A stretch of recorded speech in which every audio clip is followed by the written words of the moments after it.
네, 시청자 여러분 안녕하십니까. 생생한 경제 특구 박희준의 경을 치다. 저는 박희준입니다. 창밖으로 보이는 거리엔 벚꽃이 만개했고요. 완연한 봄입니다. 근데 문을 열어보면 제법 쌀쌀한 공기는 여전한 것 같습니다. 이 겉과 속이 다른 요즘 날씨, 마치 우리 경제의 모습과 같지 않나 싶습니다. 겉으로는 화려한 성장의 대한민국이다 자부해왔지만 요즘 보면 안으로 곪아가는 여러 문제들 때문에 우리가 고민이 참 많은 것 같습니다. 오늘도 우리의 경제에 고민 한 가지 여러분과 함께 속 시원히 같이 한번 경을 쳐보도록 하겠습니다. 오늘 경을 칠 내용은요, 바로 이겁니다.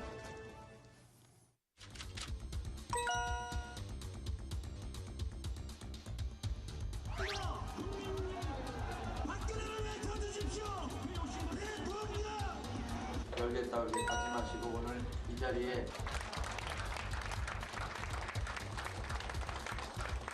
에 대한 토론이 있게 되는 잘 되어야 성장과 복지가 선순환될 수 있고 또 고용률 예, 맞습니다.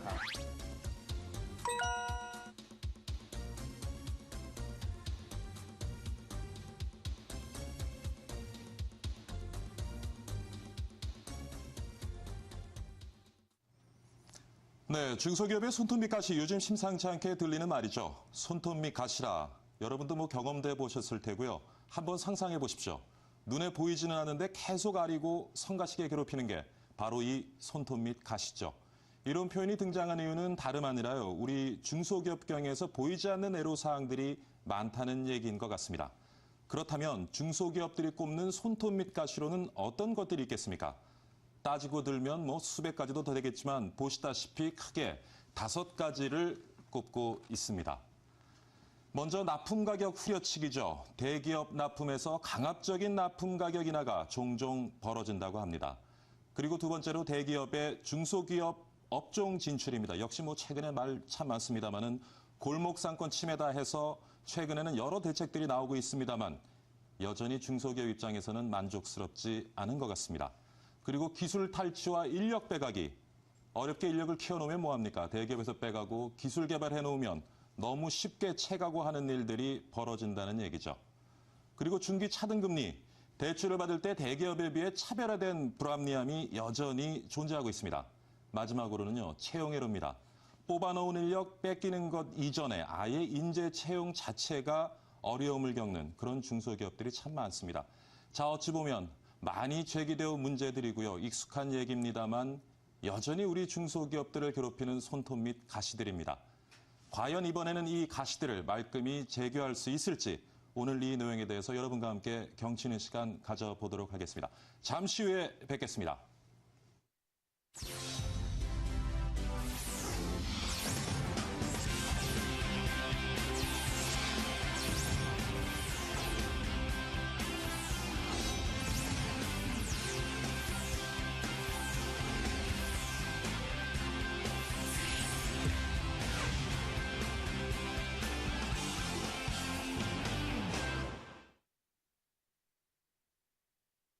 네, 자, 이제부터 여러분과 함께 경을 쳐보도록 하겠습니다. 함께 경칠 분들 소개해드리도록 하겠습니다.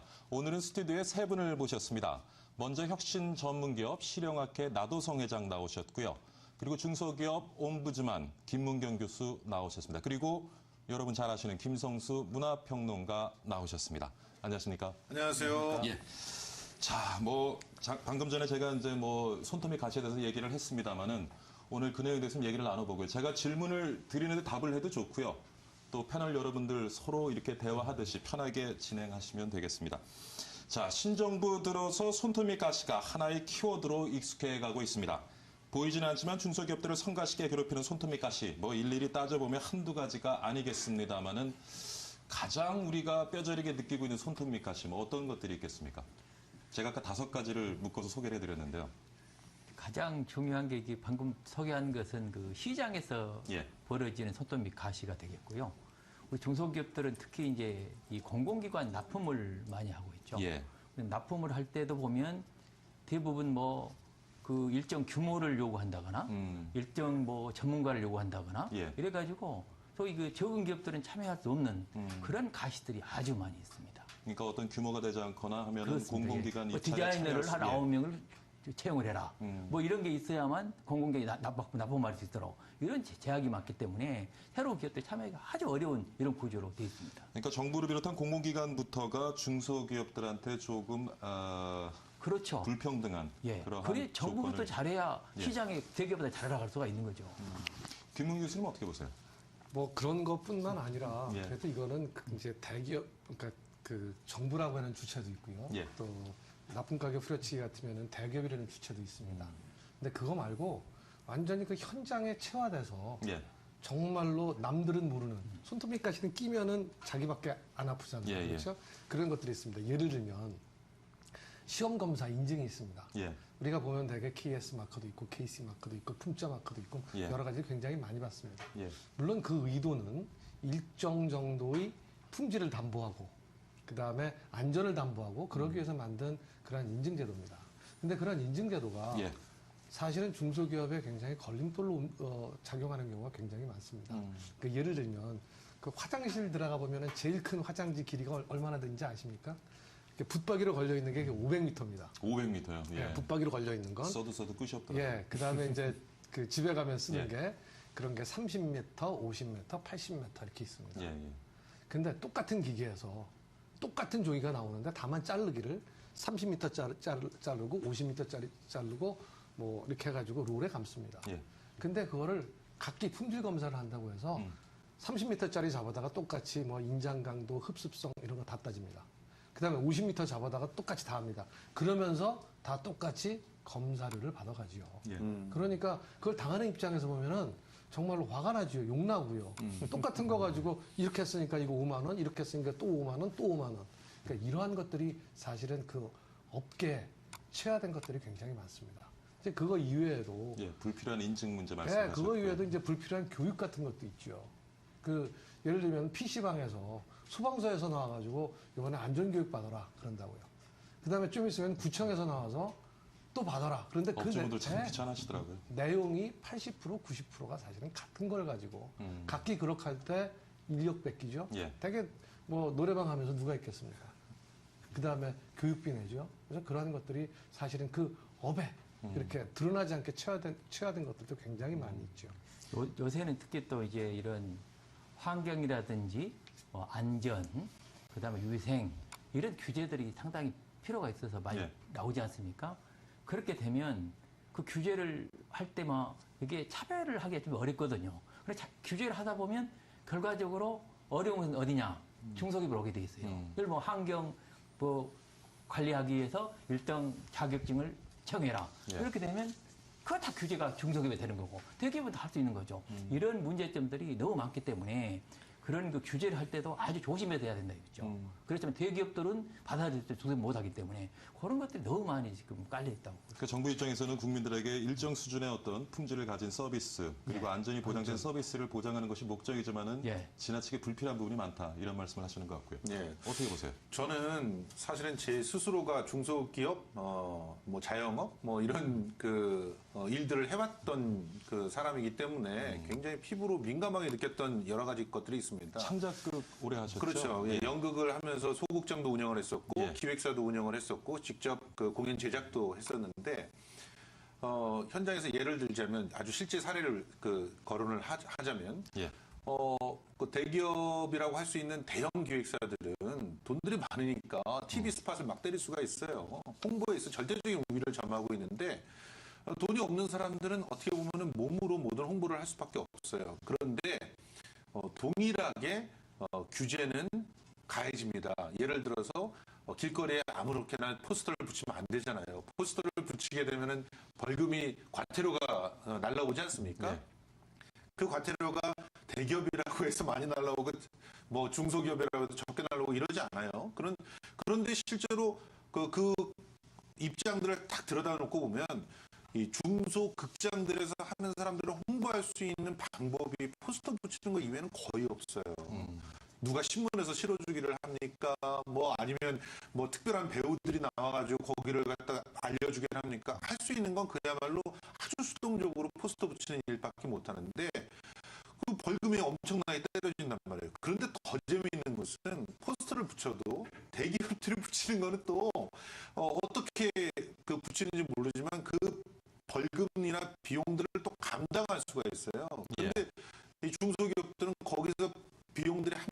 과태료가 나오게 되면 그거를 감당할 수 없는 수준들이 되기 마련입니다. 그러니까 결과적으로 공정한 경쟁이 되기 어려운 그런 그 상태들이 구조적으로 마련되어 있어요. 예를 들어서 그 에딘버러 페스티벌 같은 데 보면은 누구든지 붙일 수 있는 벽을 만들어 놔요.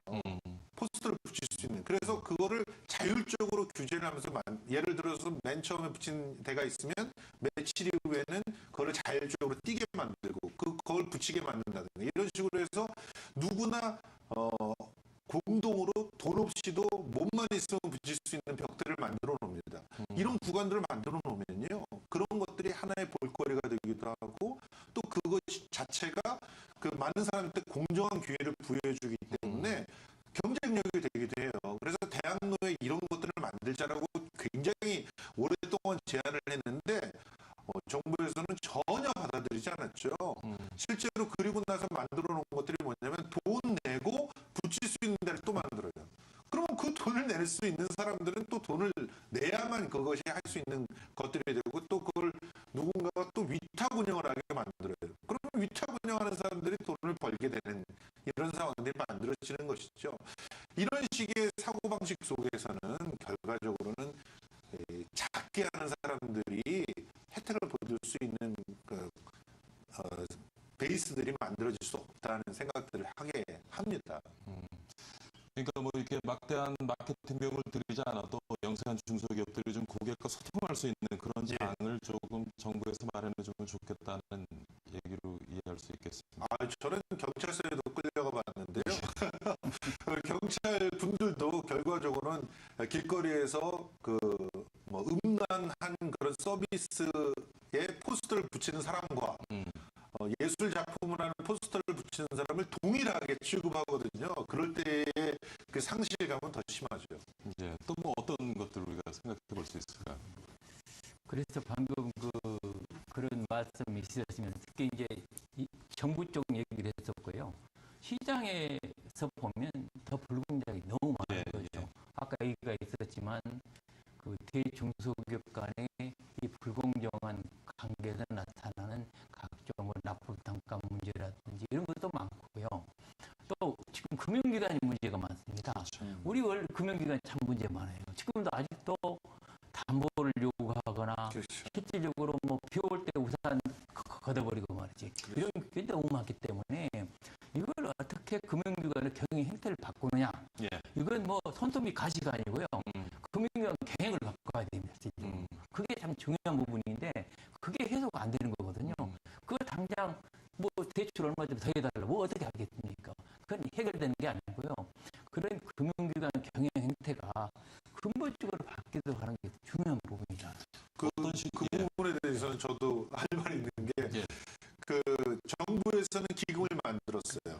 그래서 이걸 가지고 빌려가라는 겁니다. 저리로 빌려줄 테니까. 그래서 저도 신청을 해봤는데 담보가 없으면 안 빌려준다는 거예요.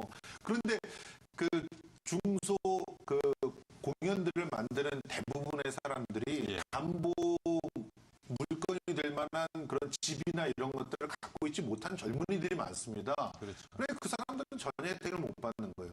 자, 담보를 낼 수가 있어서 그 혜택을 받았다고 칩시다.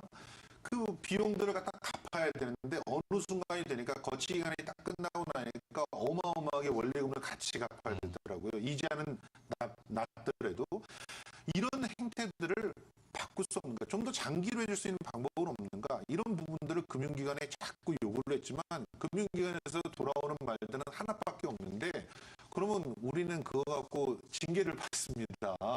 말단에서 얘기할 수 있는 게 아니라 정책적으로 바뀌어야 됩니다라고 얘기를 하는데요. 그런 정책적으로 바꿀 수 있는 대안들을 마련한 적이 있는가 하는 것이죠.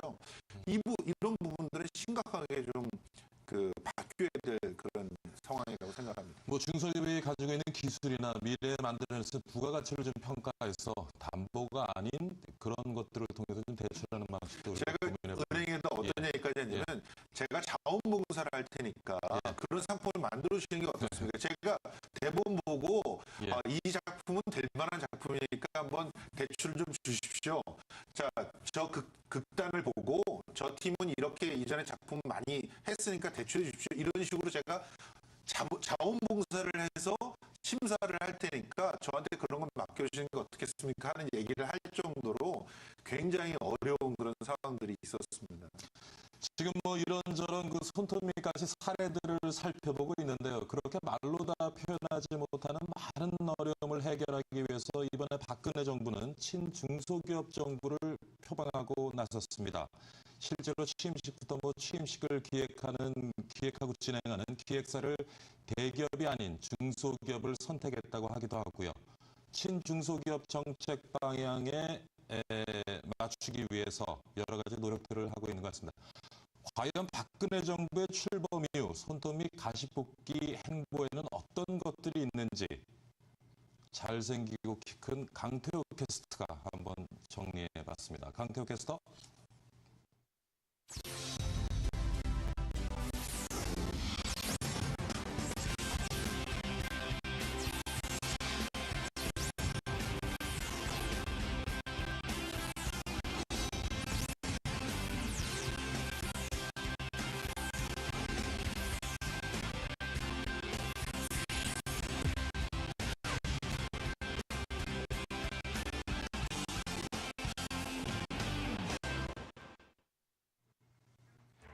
다양한 의복을 제작할 수 있는 설비를 갖췄지만 교복을 만든다는 이유로 공공기관 입찰에 제한을 받고 있습니다.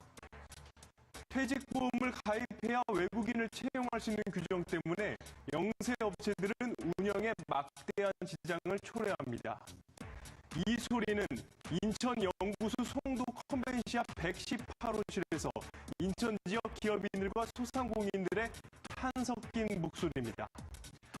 박근혜 정부가 경제 민주화라는 화두로 중소기업 정책을 확실하게 지원하겠다라는 뜻을 내비치면서 그동안 소리내지 못하던 중소기업들의 목소리가 터져나오고 있습니다. 2012년 8월 30일 박근혜 대통령은 중소기업인 오찬에서 손톱 및 가시라는 말을 언급해 중소기업과 대기업의 상생을 위해서는 새로운 정책보다는 이 기존에 좋지 못한 관습과 폐습을 수정하는 즉 손톱 및 가시를 제거하는 게 우선이라고 말했습니다. 따라서 2013년 1월 8일부터 21일까지 손톱 및 가시 사례들을 접수받고 24일 인수위원회 초청 간담회를 열어 애로사항들을 직접 들었습니다.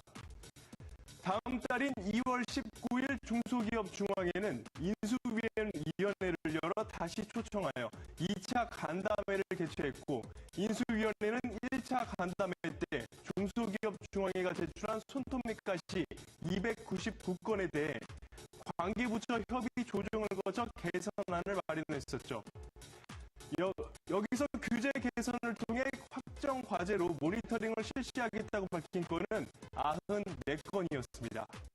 같은 날인 2월 19일 중소기업 중앙회는 손톱 및 가시 힐링센터를 설치하겠다고 발표했습니다. 손톱 및 가시 힐링센터가 우리 사회 경제에 정착하여 그 역할을 다하도록 하려면 향후 정부와 협력을 통해 민관합동센터로 한 단계 발전하는 시스템이 필요하다고 말했습니다.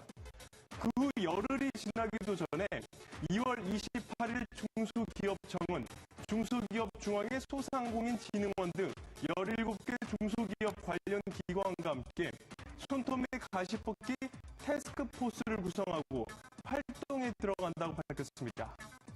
손톱 및 가시 뽑기 TF는 과제 발굴팀 그리고 과제 검토팀 이렇게 2개 팀으로 구성되어 중소기업 현장의 어려움과 애로를 직접 찾는 일을 합니다. 이후 3월 25일 청와대 영빈관에서 열린 산업통상자원부 중소기업청 업무보고에서 윤상직 산업통상자원부 장관은 5개의 정책을 업무보고했는데요. 이 중 가장 주목을 끈 대목은 대기업과 중소기업의 협력 생태계 조성이었습니다.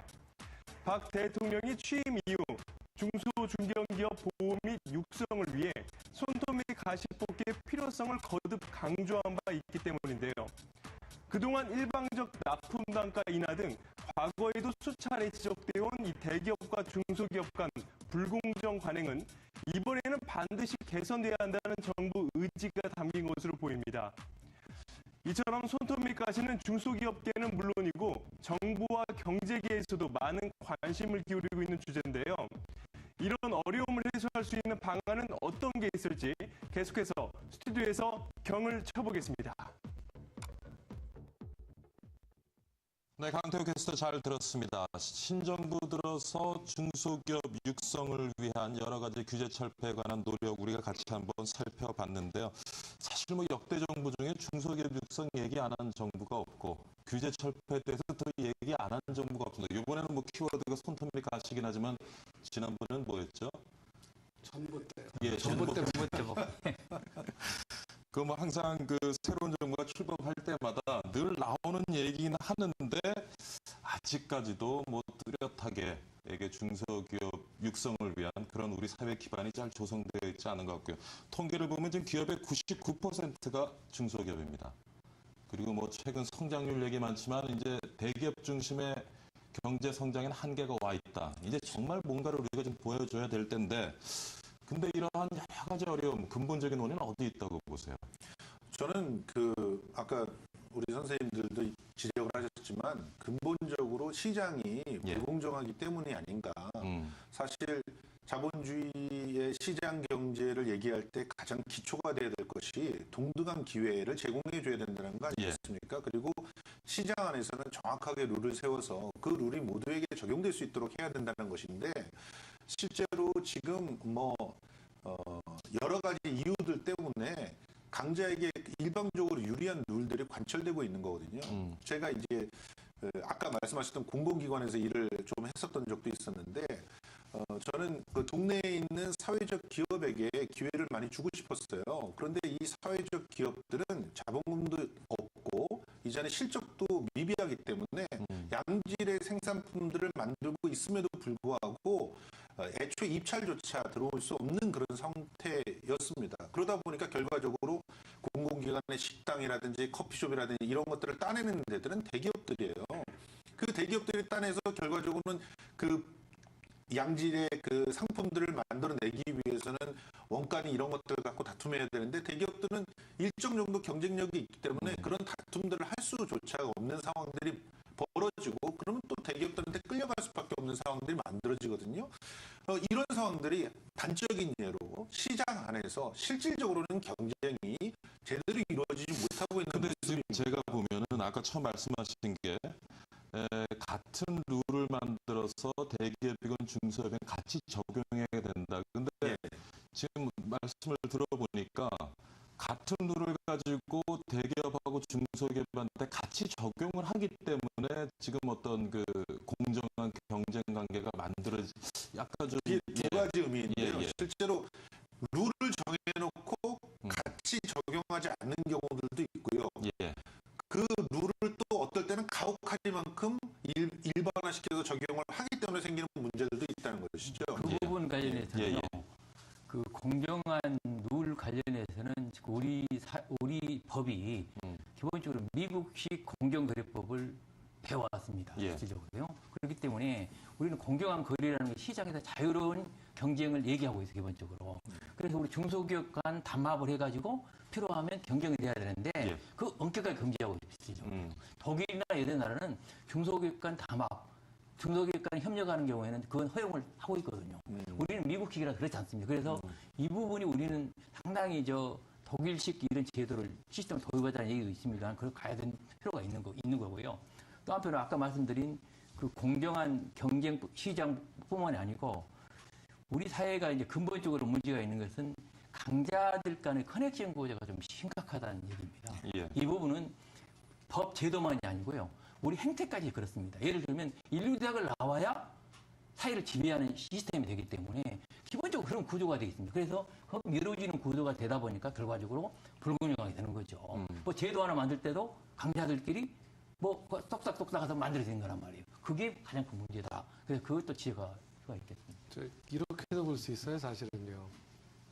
사실은 경쟁이 좋거든요. 그렇죠. 아까 우리 김성수 선생님이 그 말씀하셨어요. 대학로에서 포스터를 붙이는데 누구나 다 붙이게 하자. 그 얘기는 뭐냐면 링에 자 너는 글로브가 좋으니까 올라오고 넌 글로브가 나쁘니까 올라오지 마. 이래서는 안 된다는 얘기죠. 일단 링에는 다 올라와야지 돼요. 일단 링에 다 올라와가지고 정말 실력대 싸워야지 됩니다. 그렇죠. 근데 지금 조금 전에 아까 우리 사회자 우리 박희준 선생하고 우리 김성수 선생 얘기할 때 공평한 룰이지만 또 틀리다 그런 말씀하셨죠. 근데 단 뭐는 나눠야 되냐면 체급은 나눠야 돼요. 체급은 나눠야 돼요. 그러니까 체급은 나누고 그 다음에 링에는 모두 다 올라올 수 있는 시스템을 만들어야지 됩니다.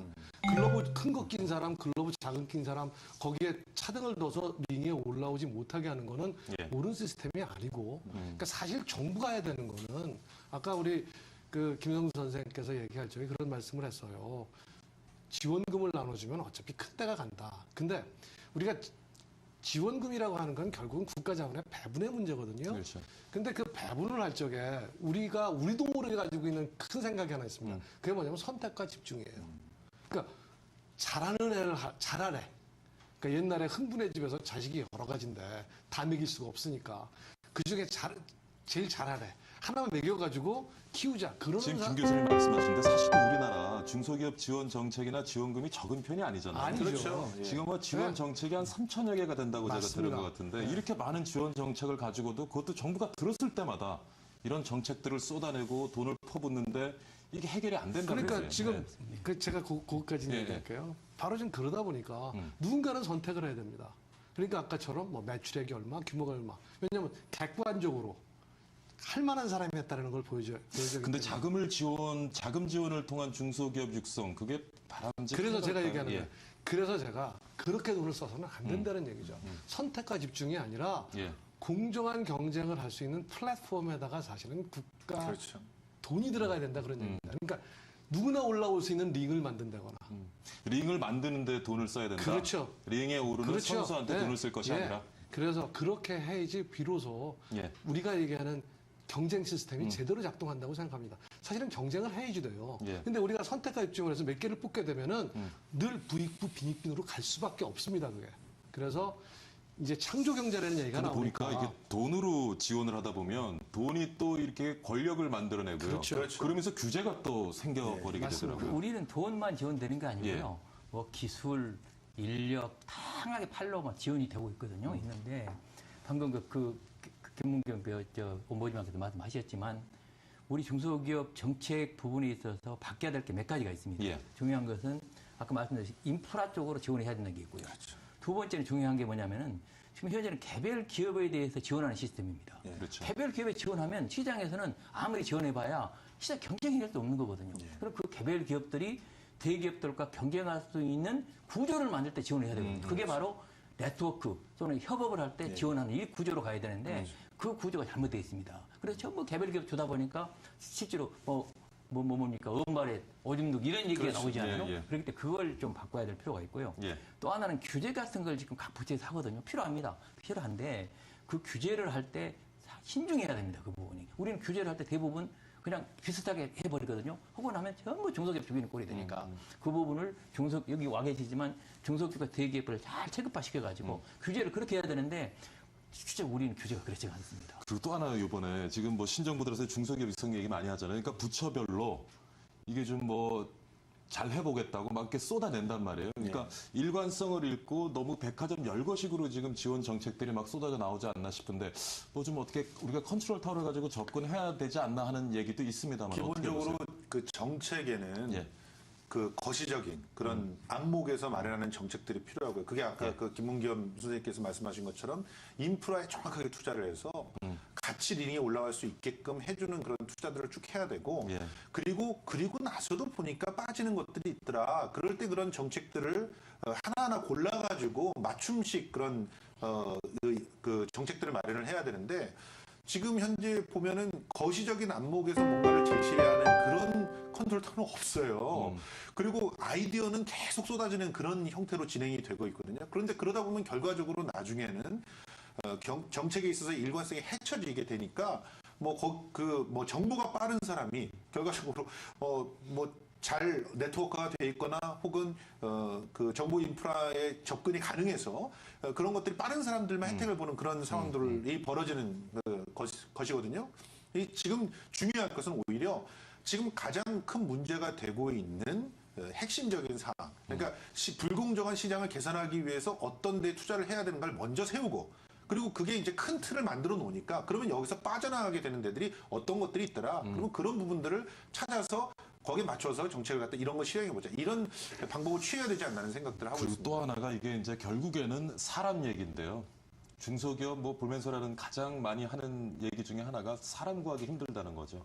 그다음에 또 구해놓으면 또 필요한 인력은 또 베개에서 빼가기도 하고 이 부분 어떻게 보요? 지금 어떻게 이게 좀 인력 수급이 중소기업에 원활하게 되지 않으면 사실 아무리 지금 우리가 얘기하고 있는 지금 플랫폼, 링 제대로 만들어줘도 나가서 대기업과 경쟁하기 힘들 텐데 어떻게 보십니까? 근데 사람 구하는 문제는 이게 사실은 굉장히 큰 담론입니다. 예. 왜냐하면 이거는 교육 정책부터 사실은 얘기를 해줘야 되거든요.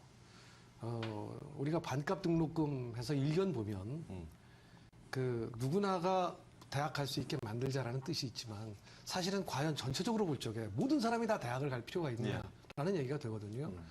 지방 중소기업을 보면 그런 얘기를 합니다. 사람을 못 구한다. 그러면 왜 그러냐? 그러면 전부 서울로 대학 간다 해가지고 취직도 못하면서 내려오지도 않는다 그런 얘기를 사실은 합니다. 예. 그래서 그런 이제 교육적인 문제도 있고요. 그다음에 또 하나는 이 중소기업에 맞는 인재를 매치시키기가 굉장히 어렵다는 얘기가 하나 있습니다. 왜냐하면 일반적으로 중소기업은요 먹고 살기가 굉장히 바빠요. 그래서 자기 기업의 좋은 점을 선전하거나 이런 거 하기가 굉장히 어렵습니다. 그러니까 사실은 중소기업에 가려고 하는 젊은이들조차도 중소기업에서 잘 모르죠. 다른 말로 미스매치가 굉장히 큽니다. 장기적인 관점에서 접근해야 될 얘기. 예, 그래서 근데 아까 컨트롤 타워 얘기도 하셨고 예. 지금 장기적인 얘기가 나와서 얘기를 조금 드려보자면 예. 우리가 모두에 그렇게 말씀하셨잖아요. 매번 모든 정부에서 중소기업 하는데 왜 이놈의 문제가 정말 안 해결이 안 되느냐. 되느냐. 자, 제가 그래서 하나 예를 들어서 하나 생각해 보겠습니다. 우리가 지금 자영업자가 750만 시대라고 얘기를 합니다. 예. 근데 자영업자가 심각하다라는 얘기가 나오는 게 언제부터 나오냐면 신문을 이렇게 여러분들이 검색해 보시면 돼요. 2000년도에 이미 나옵니다. 그때 뭐라고 그러냐면은 IMF 때 퇴직한 사람들이 자영업자들 갖다가 망한다. 3년 지나니까. 그랬더니 올해 250만이다. 그다음에 2004년 가면은 400만이다. 2006년 가면은 600만이다. 이렇게 얘기를 합니다. 예. 그런데 그때 나오는 기사 내용이나 처방이나 다 똑같습니다. 근데 문제는 십몇 년이 됐는데 해결책은 단 하나도 안 나오고 있어요. 인력 문제도 똑같아요. 왜 그러냐면 자, 문제 자체는 십몇 년 된 건데 우리 실제로 그것들을 고쳐야 될 정부의 주체들을 보면 장관 수명 얼마입니까? 1년 정책 조금, 일관성이 없는군요. 1년 조금 넘어요. 그 다음에 예. 우리가 중소기업 만들어 보면 담당자 바뀌어가지고 늘 다시 시작해야 된다고 그래요. 그러니까 그 사람들 입장에서 보면 이게 다 1년짜리 문제예요. 그렇죠. 그러니까 교육서부터 바꿔야지 되고 이렇게 될 중장기적으로 될 문제를 감히 고칠 엄두를 사실은 못 냅니다. 지금 정부 쪽에서도 정책의 일관성을 가지고 접근하는 것이 그렇죠. 필요하겠다는 말씀일 것 같고, 자, 하나만 좀 얘가 여쭤보겠습니다. 지금 우리가 얘기를 하면서 사실 중소기업과 대기업을 굉장히 좀 적대시하는 관점에서 저희가 좀 얘기를 풀어나가고 있는 인상이 언뜻 제가 드는데, 사실은 좀 이렇게 대기업과 중소기업 같이 가고요. 지금 중소기업 문제를 해결하는데 대기업의 어떤 역할도 우리가 상당히 기대해 볼 수 있을 것 같아요. 이스라엘을 보니까 거기 참 중소기업 벤처 창업이 활발한데, 근데 그 사람들은 좀 아쉬운 것이 요 과실을 갖다가 결국 국민들의 어떤 경제 성장의 동력으로 만들어줄 수 있는 대기업을 가지고 있지 못하다는 거에 대해서 굉장히 아쉬움을 많이 갖고 있더라고요. 근데 우리나라는 지금 굴지의 글로벌한 대기업들도 있고요. 예, 좀 대기업의 역할 예, 좀 얘기를 해주시죠. 저는 이제 이 세 가지 문제는 아까 말씀드린 예. 시장 공정성 문제하고 그 대기업과 중소기업이 동반으로 가야 된다는 부분. 예. 그리고 그 정부 정책을 조정을 해서 중소기업의 경쟁력을 높인다 보면 세 가지는 동시에 가야 될 부분입니다. 따로 놓을 수가 없어요. 동시에 가야 되고 특히 이제 대기업이 중요한데 대기업이 왜 중요하냐면은 하청 중소기업한테도 중요한 거고 또 이런 유통업 방금 소상공인이 많이 얘기하셨습니다. 자영업자 얘기하셨습니다. 자영업하고 대기업 큰 대형 유통업체 관련이 있기 때문에 이 다 중요한 부분이기 때문에 대기업이 이제 행태가 바뀌어야 되는데 그걸 어떻게 바꾸느냐 이게 문제죠. 행태는 동반 성장하는 게 유리합니다. 글로벌 경쟁할 때 하청 수국 기업하고 예를 들면 대척점에서 가는 것하고 협동조합은 전혀 다른 얘기거든요. 그럼에도 불구하고 한국 대기업들은 왜 그러면 동반성장하지 않고 중소기업을 수탈하는 체제를 갖느냐 이게 문제거든요.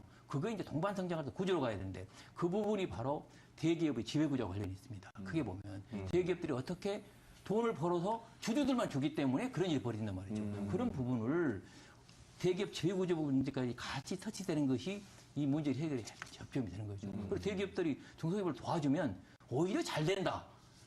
모두가 이익이 된다는 그런 관점에서 접근해야 돼. 그 부분이 좀 문제가 있는 부분인 것이죠. 예, 지금 뭐 우리 정부에서 많은 정책들을 쏟아내고 있습니다만은 중소기업 육성 우리 뭐 기대만큼 잘 안 되는 이유 여러 가지 좀 살펴보고 있습니다.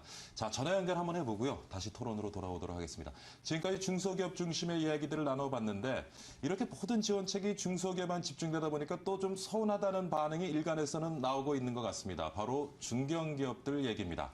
중소기업에만 지원 정책들이 집중되다 보니까 중견기업에 대한 관심은 조금 소홀하다는 건데요. 어떤 내용인지 들어보고 한국중견기업 연합회 유상식 상무 전화 연결해 보도록 하겠습니다. 유영식 상무입니다. 전화 연결해 보도록 하겠습니다. 안녕하십니까? 예, 안녕하십니까. 이영식 상무입니다. 네, 뭐 손톱 밑 가시가 키워드로 최근 떠오르고 있는데요. 중소기업에 대한 관심 집중, 중견기업 입장에서는 좀 어떻습니까? 예, 그 박근혜 그 정부의 국정 제1과제는 예. 일자리 중심의 창조 경제이지 않습니까? 예, 예. 예, 대통령께서는 그 중소기업의 손톱 및 가시를 제거해서 중소기업에서 중견기업으로 또 이제 중견기업에서 글로벌 전문기업으로의 선순환 성장 사다리 구축을 강조하셨습니다. 예. 중견기업 정책은 그 투 트랙으로 진행돼야 된다고 생각을 합니다. 말씀하신 대로 손톱 및 가시 정책이 하나 필요하고요. 예.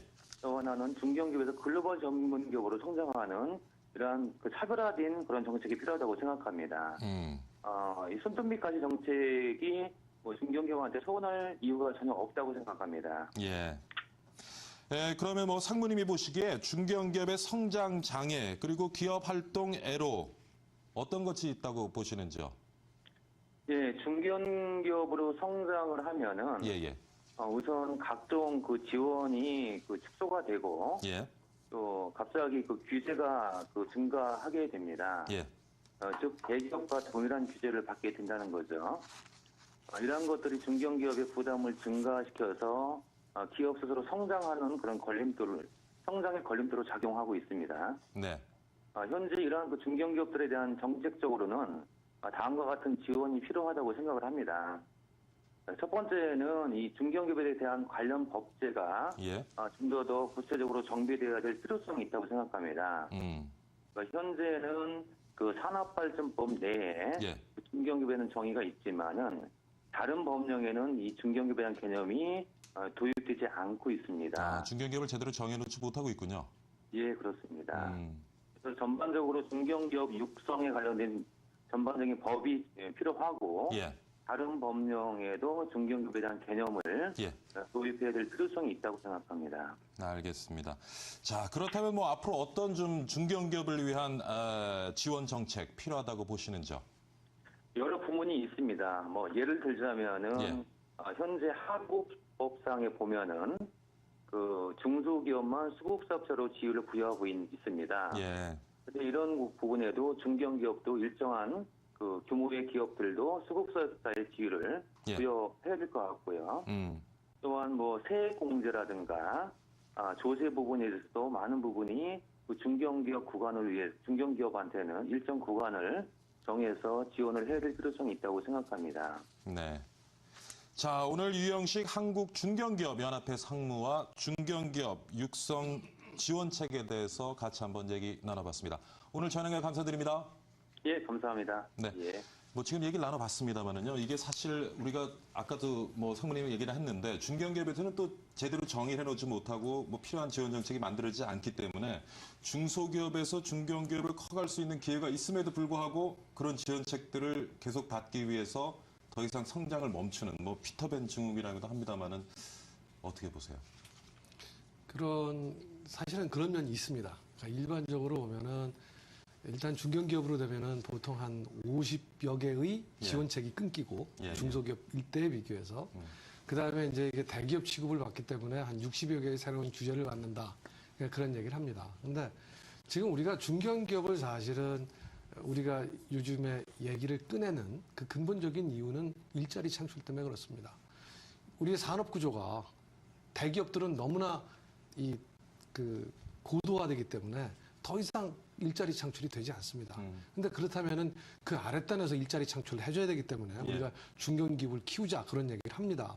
근데 제가 사실 조금 안타까운 건 지금 상무님께서는 말씀하셨지만 그럼 어떤 걸 하냐? 그러면 아직까지 중견기업에서 보통 요구하는 게 아까 세액공제 해달라, 세금 좀 깎아달라, 여전히 중소기업같이 그렇게 해달라 이런 얘기를 하는데 저는 사실은 기업도 조금 중견기업쯤 됐으면 안목도 좀 바꿔야 된다고 생각을 합니다. 그런 것보다는 이 아까 우리가 처음에 얘기했듯이 그런 인프라적인 얘기들.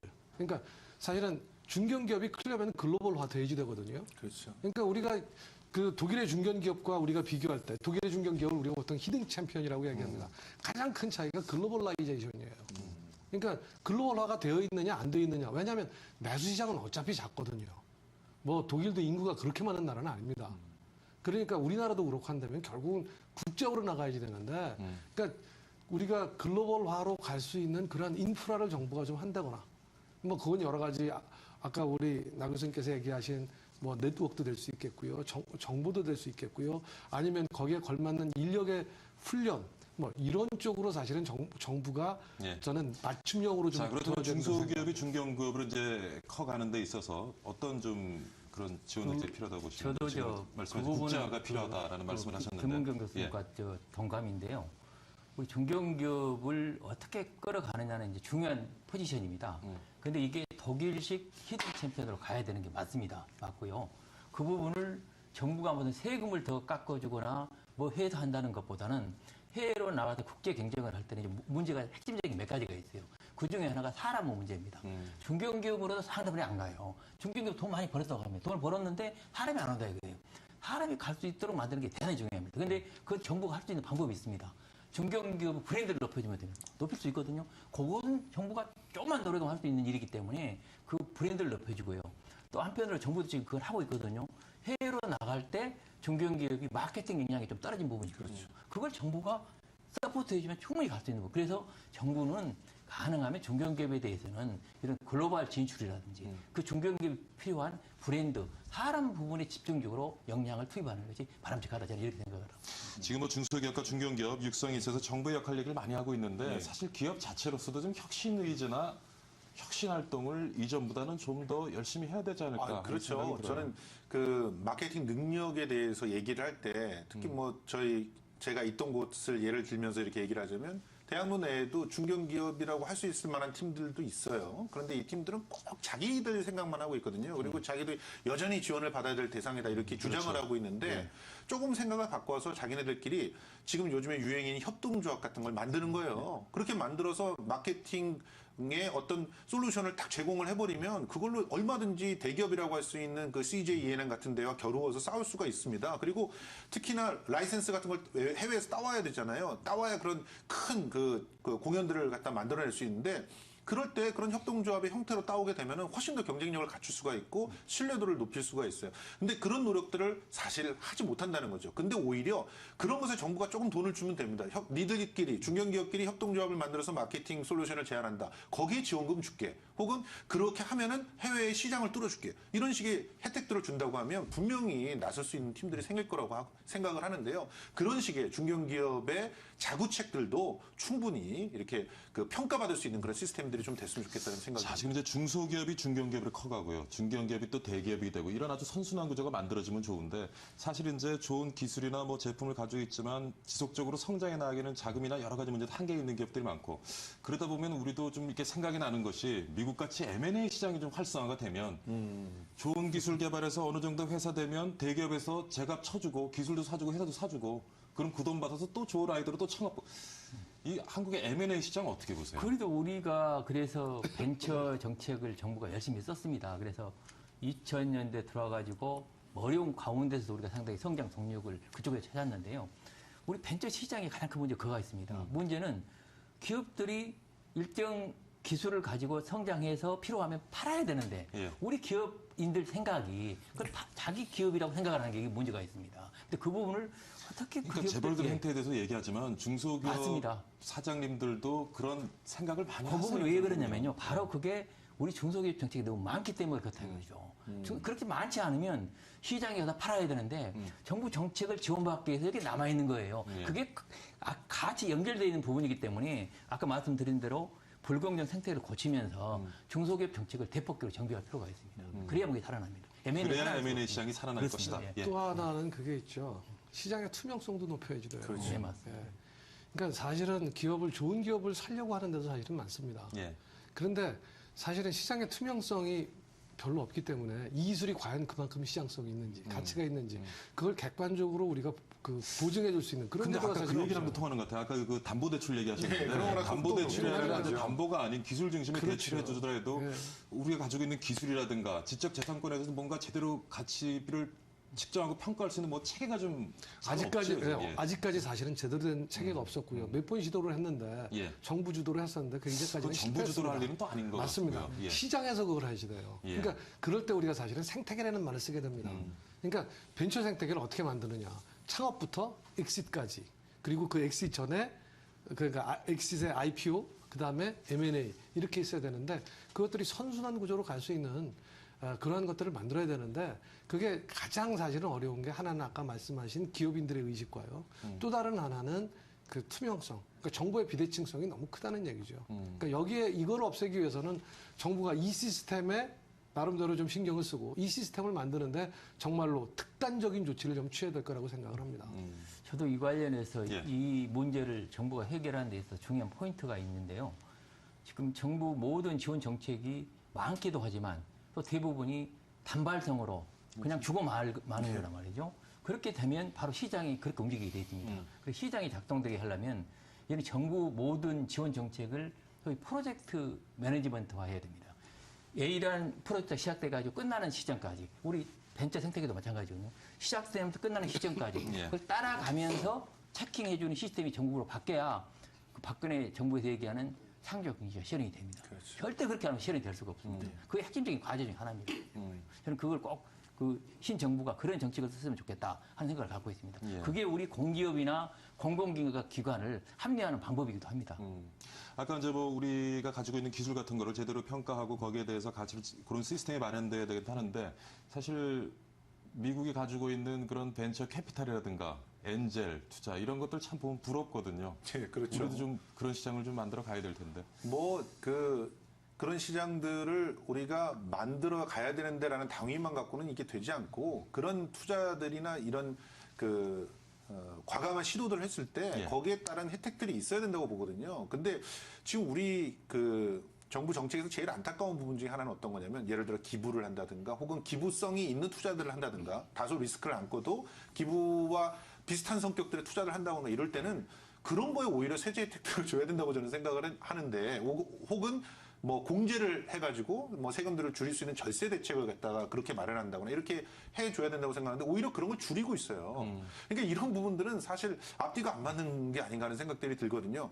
대기업들이 투자처를 못 찾고 있잖아요. 투자처를 못 찾고 있는 그 가장 중요한 그 이유 중에 하나는 정부에서 정책적으로 그런 투자들을 유도할 수 있는 길들을 터주지 못하기 때문도 있습니다. 그러니까 모든 걸 정부에서 세금으로 다 하려고 하지 말고 그런 데들이 이렇게 좀 들어가서 기술도 확보를 할 수도 있고 또 어떤 의미에서는 공공적인 사회 공헌도 할 수 있고 그런데 세금까지도 좀 줄일 수 있어. 이러면 대기업에서 얼마든지 또 투자를 할 수 있게끔 나올 수 있다고 생각하는데 그런 방안들을 좀 고민해 봐야 되지 않을까 생각도 합니다. 예. 또 뭐 한동안 많이 얘기된 것이 이제 중소기업